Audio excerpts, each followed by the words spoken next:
Assalamualaikum warahmatullahi wabarakatuh. Kami akan memaparkan tentang pernikahan adat dari adat Sunda.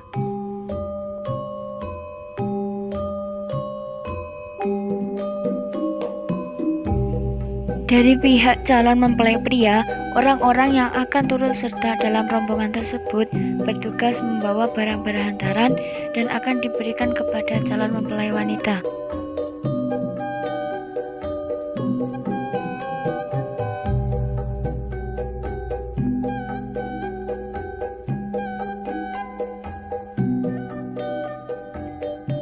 Sebelum masuk ke tempat akad nikah, orang tua mempelai wanita mengalungkan bunga melati ke calon mempelai pria yang melambangkan menyambut calon menantu dengan rasa kasih dan ikhlas.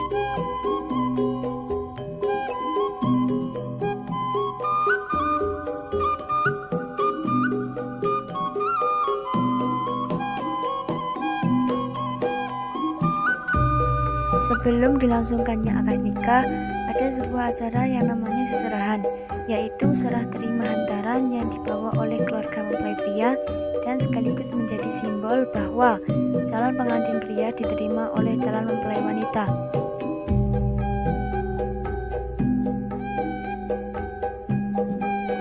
Tata cara akad nikah itu sendiri tidak jauh berbeda dengan kebiasaan akad nikah pada masyarakat Islam umumnya, yakni didahului dengan pembacaan ayat suci Al-Quran, ceramah nikah, ijab dan qabul, serta pembacaan doa selamat.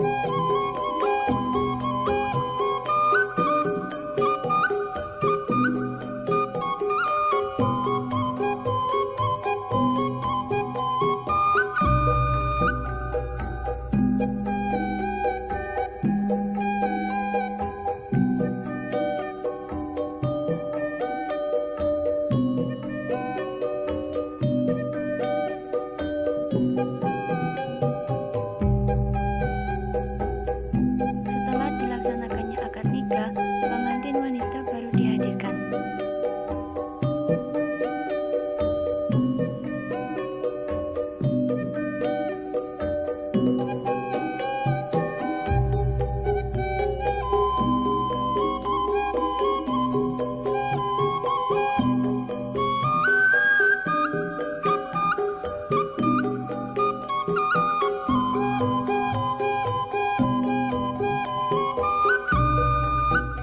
Selanjutnya, pemandu acara akan membimbing kedua mempelai untuk melaksanakan sungkem kepada kedua orang tua mereka, juga kepada sesepuh yang hadir dalam upacara penting tersebut.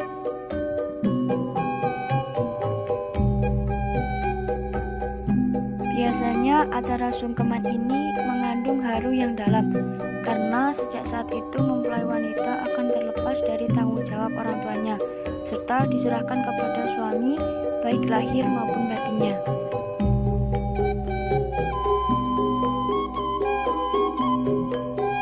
Setelah akad nikah, terdapat sebuah upacara yang biasa dilakukan masyarakat Jawa Barat, yaitu upacara sawer atau nyawer, yang merupakan tradisi asli orang Sunda sejak zaman dahulu.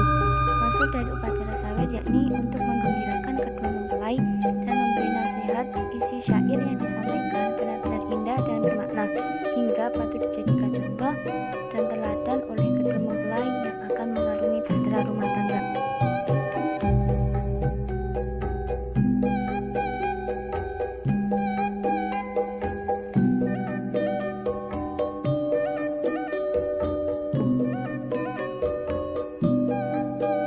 Adapun tujuan upacara sawer yaitu untuk menasihati pengantin agar selalu saling mencintai, menghormati dan melindungi, mengingatkan segala sesuatu kebutuhan hidup harus dengan menggunakan akal agar hidup lebih baik. Apabila hidup sudah mapan, jangan lupa pula untuk membantu sanak saudara, baik dari laki-laki maupun perempuan.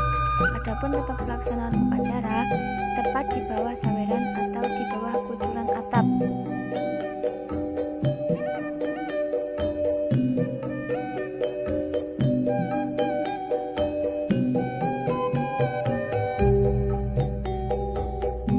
Adapun perlengkapan untuk saweran antara lain yaitu yang pertama, beras putih yang melambangkan kehidupan bahagia, yang kedua kunyit sebagai lambang keharuman, yang ketiga uang logam sebagai lambang kekayaan atau papan, keempat payung sebagai lambang kewaspadaan, dan permen sebagai lambang sebagai manis budi.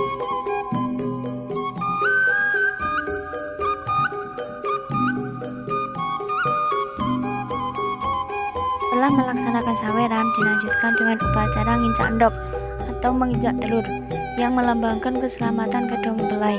Adapun perlengkapan ngincak endok adalah telur ayam yang melambangkan suatu itikat atau kemauan bulat, harupat yang melambangkan sifat keras tidak mudah patah, atau getas kele melambangkan kosong isinya, akan tetapi harus mengisi dengan kerohanian atau keagamaan.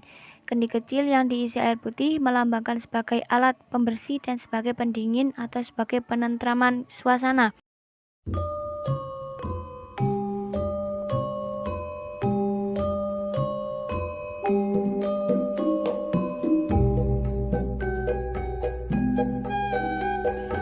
Adapun makna dari upacara tersebut adalah menggambarkan pengabdian seorang istri kepada suaminya. Andai kata ada masalah dalam rumah tangga, harus dipecahkan atau diselesaikan bersama-sama dengan pikiran yang dingin, ibarat kendi yang berisi air.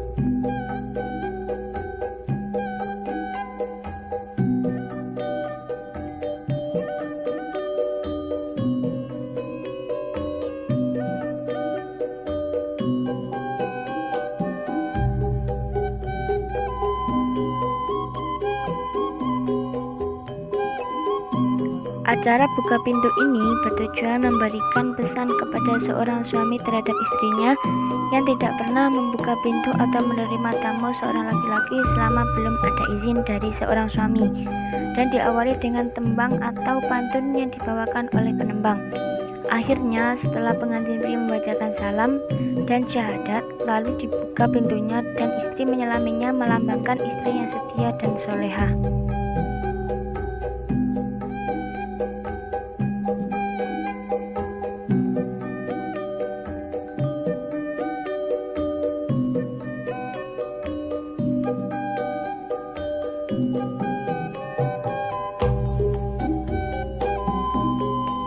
Sesudah acara buka pintu, akan dilaksanakan acara wablingkung yang mempunyai arti perumpamaan dari kehidupan suami istri yang harmonis, saling mencintai dan saling membutuhkan. Bahan yang diperlukan untuk wablingkung yaitu makaka ayam, nasi ketan kuning, dan gelas 2 buah.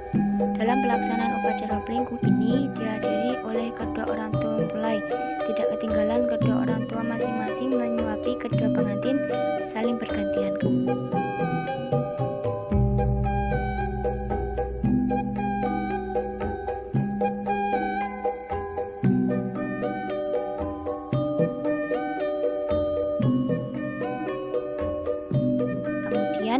Kedua pengantin saling menarik makaka ayam. Konon katanya apabila mendapatkan lebih besar ayamnya, ialah yang paling besar rezekinya atau penghasilannya. Menurut penuturan sesepuh, inilah terakhir kalinya orang tua memberi makan kepada anaknya, sebab dengan terlaksana perkawinan ini berarti selesai sudah tanggung jawab orang tua kepada mereka. Kemudian pengantin kembali ke pintu gerbang pelaminan untuk mengadakan upacara tradisi adat Sunda atau mapak pengantin yang dipimpin oleh mamang lengser dan tarian mapak pengantin. Simbol dari mapak pengantin ini adalah menggambarkan kedatangan seorang raja dan ratu yang akan bersandingan di singgasana.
Sekian pemaparan dari kami.